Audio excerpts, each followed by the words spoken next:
Hello there and welcome back to some more Forza Top Gear laps. Today we are continuing our look at the Grand Touring cars by taking a look at some retro Grand Tourers. We begin with the 1995 BMW 850 CSI. 372 horsepower, 402 foot-pound torque, 4,240 pounds of weight. This is the least powerful car here today, which is hardly surprising. The 850 CSI, despite having a massive V12 engine, was the highest performance grade of the legendary BMW 8 Series. Unfortunately, they never made an M8 until very recently, where the 8 Series name was revived, and of course we now have the M8, or the Big Snoot, as certain people like to call it, which is a massive car. And this was also a massive car back in its day. Certainly looks like a relic of the period it was created in. This car could not exist outside of sort of the early 90s. So anyways, the BMW 850 CSI, one of my personal favourites.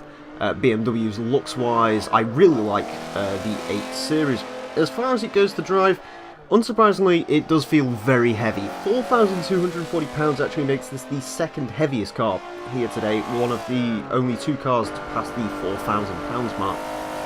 And you can definitely feel that when it drives. It is decent enough to drive. The only real big concern outside of the weight I have with this car is the brakes do feel a little bit iffy. Again, I am going to put that down to the weight of the vehicle.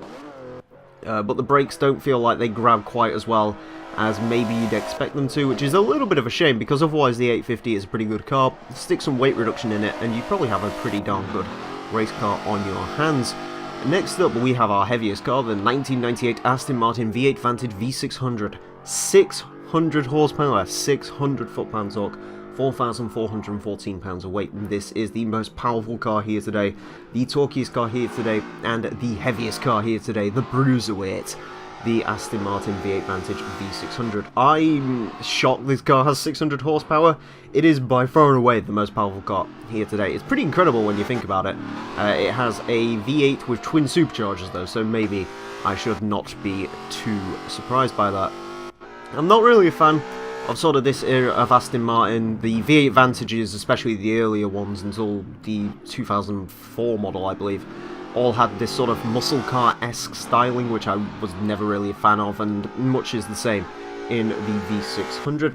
As far as it goes to drive, it's not nearly as bad as I expected it to be. Weighing 4,000 pounds, or well over 4,000 pounds, having 600 horsepower and being British, I was expecting this thing to be a colossal boat to drive, but it's actually not too bad. It's pretty okay to drive.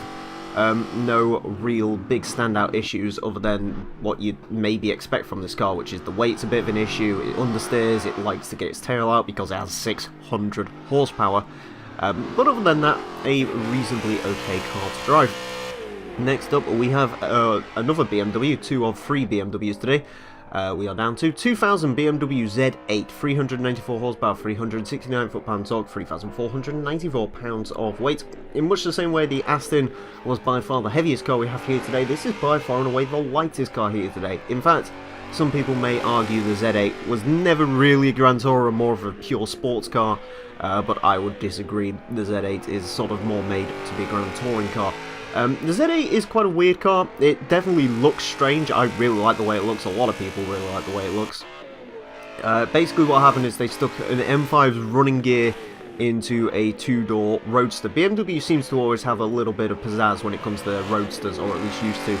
You know, we had the Z1, the Z8, and they all sort of had very interesting quirks. Z1 with its doors, and the Z8 with its styling. As far as it goes to drive, it is a pretty nice car to drive. Pretty good. A little bit on the weighty side feeling, which I was not expecting, but you really do feel a bit more weight than maybe this car would let on. With only weighing around 3,500 pounds, you'd expect you not to be able to feel too much of the weight. You'd actually expect this to feel fairly light, but it does feel a little bit boaty, a little bit heavy, which is kind of strange. But overall, the Z8's not a bad car, but very much does drive like a Grand Tourer and not a sports car.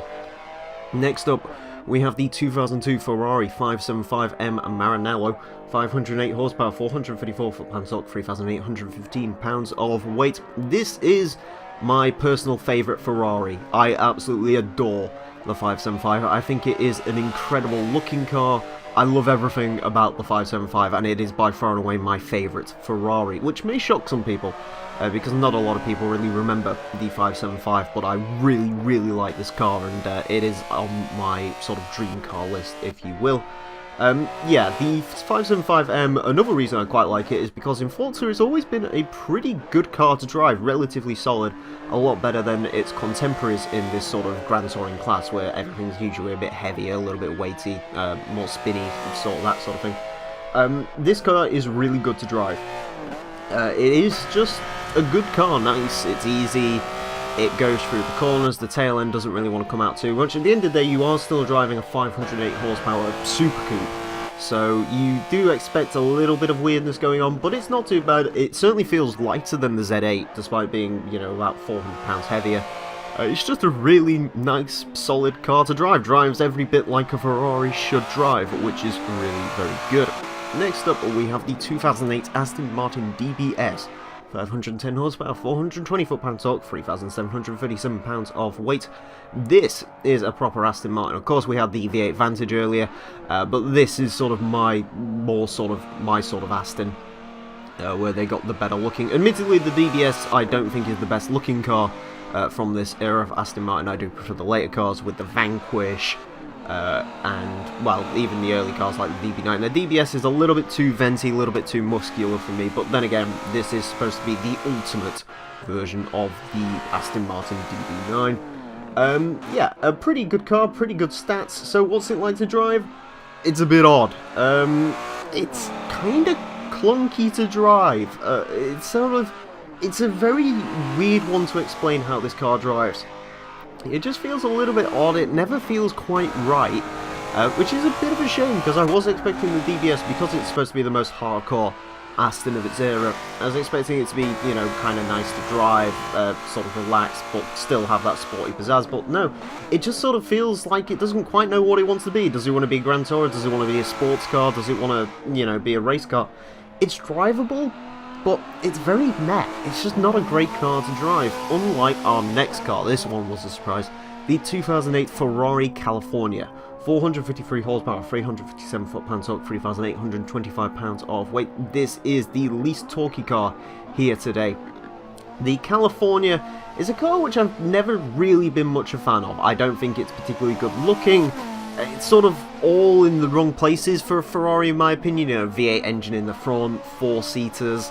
That never usually goes well, looks at the Mondial.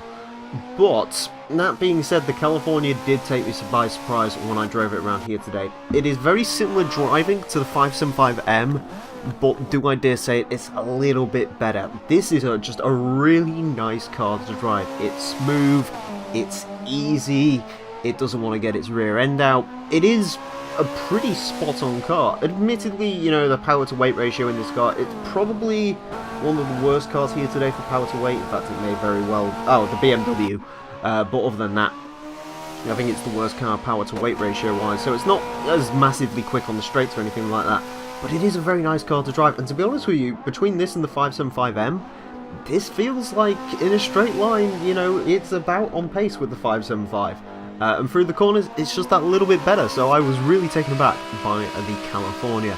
And finally today, we have the 2010 BMW M6 Coupe, 500 horsepower, 383 foot-pound torque, 3,909 pounds of weight.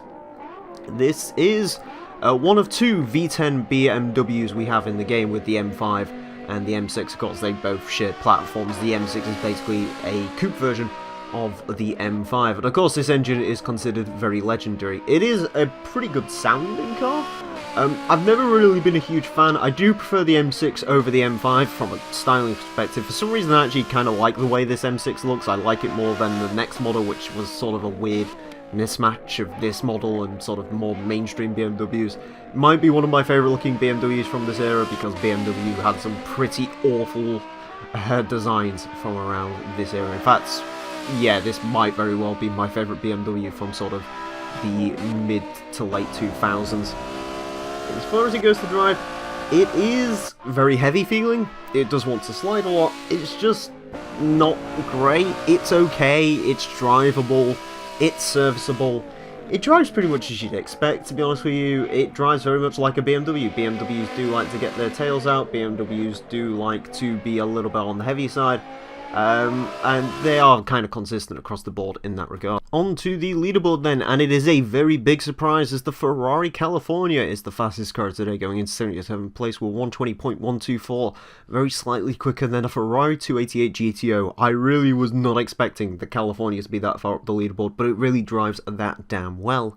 In 80th place, we find the Aston Martin DBS with 120.280, going in between a C63 Black and an RS6 Avant, about where you'd expect that car to be in terms of modern performance vehicles. In 85th place, we find the Ferrari 575M Maranello with 120.538, a thousandth of a second slower than an Alfa Romeo 8C Competizione. Considering the age of that car, that is pretty impressive.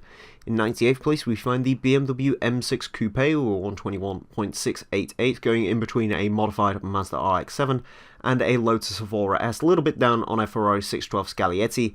I was honestly expecting it to be a little bit quicker, but just in the way that car drives, it's just not quite as nice as maybe you'd want it to be. In 112th place, we find the BMW Z8, 122.795, and just underneath that, in 113th place, we find the Aston Martin V8 Vantage V600 with a 122.826.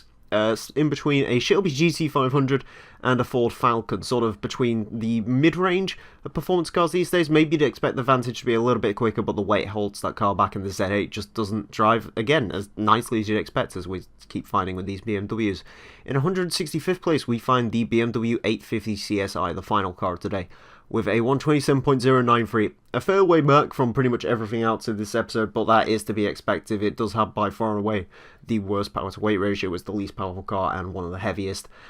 Not a bad time for that car. It's sort of between modern entry level to mid-spec sports cars of today, which that's okay for a car of that era, but maybe you'd expect it to be a little bit quicker. But either way, that is the results of today. That is the Retro Grand Tourers done and out the way. Join us next time when we round up our look at Grand Tourers by taking a look at some modern Grand Tourers. Join us for that. Until then, a farewell.